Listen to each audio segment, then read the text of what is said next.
Hello বন্ধুরা, আজ রান্না করব খাসি, তাই মুখে ফুটেছে হাসি। দেখো নিয়ে নিয়েছি খাসির মাংস। এরপর আলুগুলোকে লাল লাল করে ভেজে তুলে নিলাম। এরপর ওই তেলেই দিয়ে দিলাম কুচনো পেঁয়াজ। পেঁয়াজটাকে ভালো করে ভেজে নিতে হবে, একটু লাল লাল করে ভেজে তারপর দিয়ে দেবো হচ্ছে আদা রসুনের পেস্ট। তারপর মশলাটাকে ভালো করে একটু কষাতে হবে।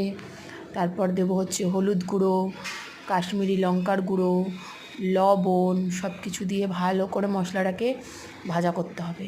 একটু ভাজা ভাজা হলে তারপর ওই লাল লাল খাসি চলে যাবে মশলার মধ্যে, দিয়ে ভালো করে জবাই কষাই করে কষানো হবে। দিয়ে দিলাম দেখো একটু কাশ্মীরি লঙ্কার গুঁড়ো, একটু লাল লাল করতে হবে না, ওটা তো বেশ ভালো লাগবে না। আর দিয়ে দিলাম লঙ্কার গুঁড়ো। এরপর ভালো করে জবাই কষাই করে কষিয়ে দিয়ে দেবো খাসির মাংসগুলো। ওহ, মশলাটা কি সুন্দর কালার হয়েছে দেখো।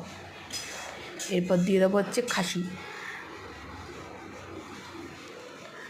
এরপর দিয়ে দিলাম নুন। এরপর দেবো হচ্ছে খাসির মাংসগুলো। চলো দিয়ে দিই। দিয়ে ভালো করে 20-25 মিনিট ধরে কষাতে থাকো, কষিয়ে কষিয়ে কষিয়ে কষিয়ে একদম লাল লাল ঝাল ঝাল করে নিতে হবে। তারপর ও হো, দেখেছো খাসিগুলো যখন যাচ্ছে।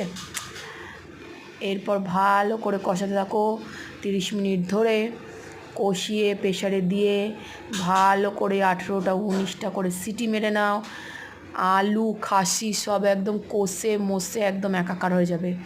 তারপর গরম গরম ভাত, গরম গরম রাইস, ফ্রায়েড রাইস বা গরম গরম পোলাও দিয়ে দুপুরে একদম খাপে খাপ পঞ্চুর ভাব হয়ে যাবে।